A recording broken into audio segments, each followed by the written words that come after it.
Okay, welcome everybody. Thank you to the very first GroundTruth Think Tank Happy Hour, Dan Hight. Well, thank you. Thank you very much. To be here. Now, tell us a little bit about yourself.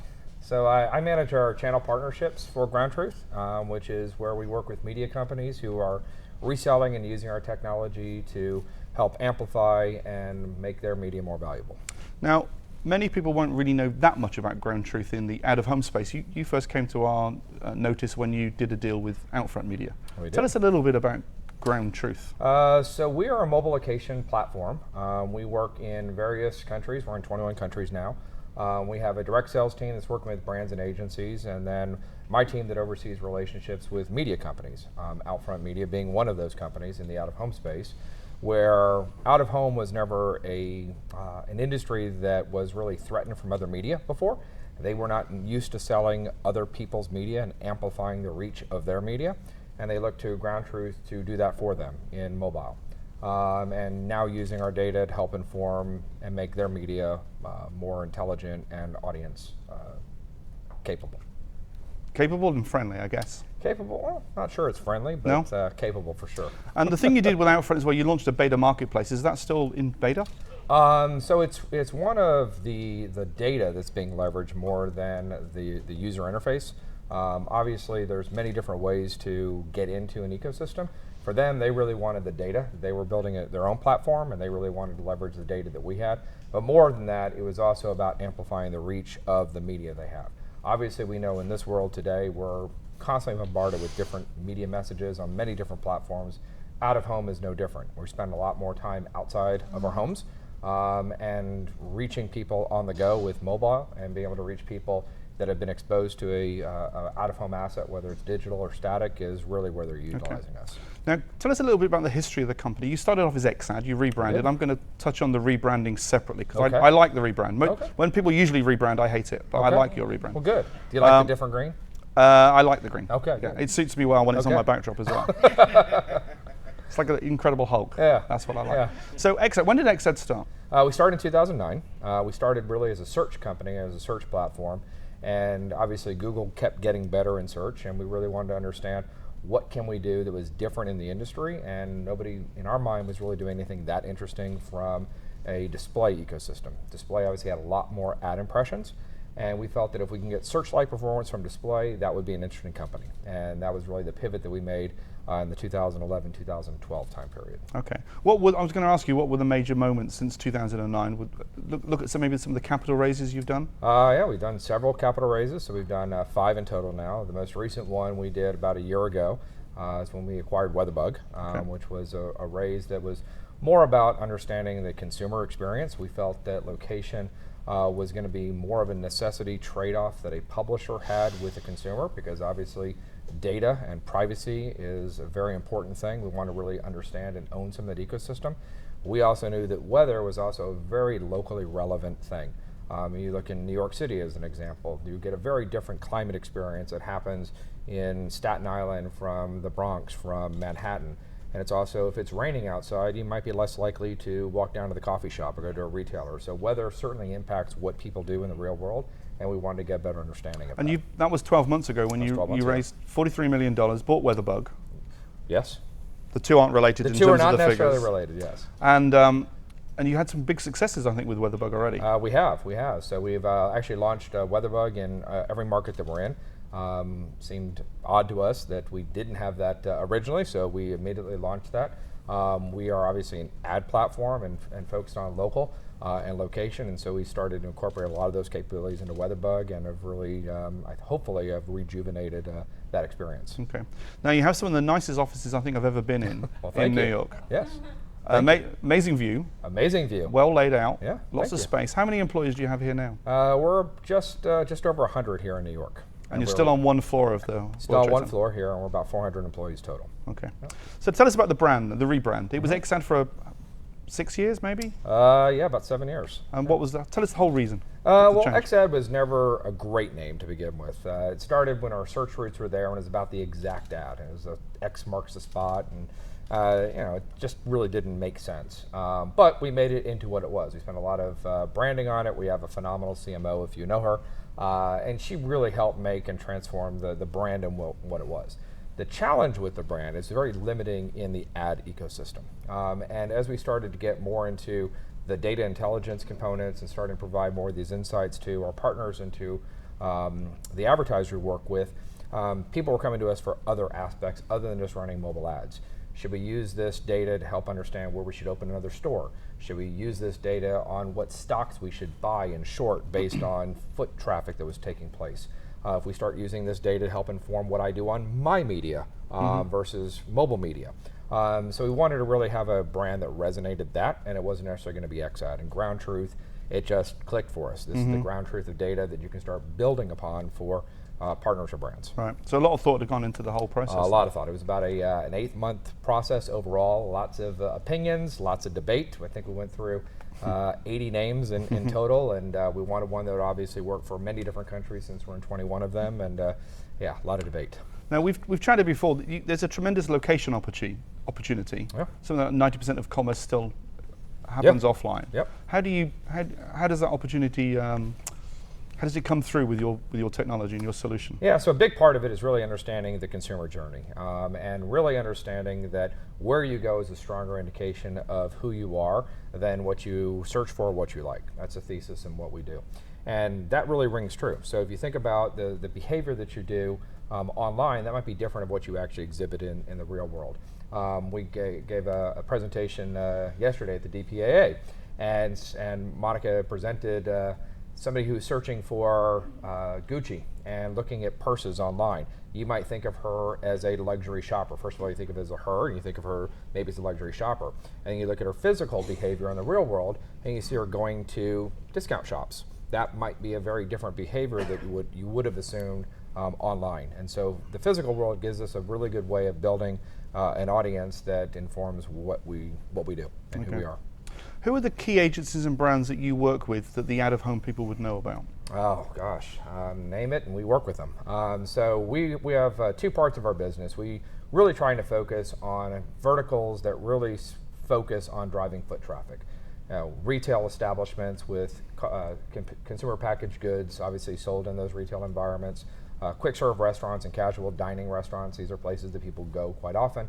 Automotive, obviously you're going to go and buy a car in the physical world. So those are the categories we really focus on. There isn't a brand out there that we don't work with. In the digital space, we're working with all these digital agencies. A lot of the out-of-home agencies are talking to us more and more about using mobile to amplify even some of the messaging they're doing in the out-of-home world. But we namely work with digital agencies and then through partners that are working with the out-of-home buying specialists. Okay.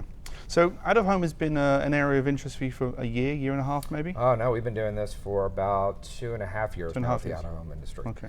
And when we started our channel relationships, we really honed in on the out-of-home industry because this was the original location-based ad. It was a physical place where broadcast, while it's a much bigger ecosystem, location to broadcast is a DMA. It's the New York City DMA, right? If you think about an Outfront, an intersection, a DeCo, a Clear Channel, a location is a specific point in time. And understanding that conduit seemed to make a lot more sense for us, even though it's a smaller advertising ecosystem. It resonated a lot more with our capabilities. Okay.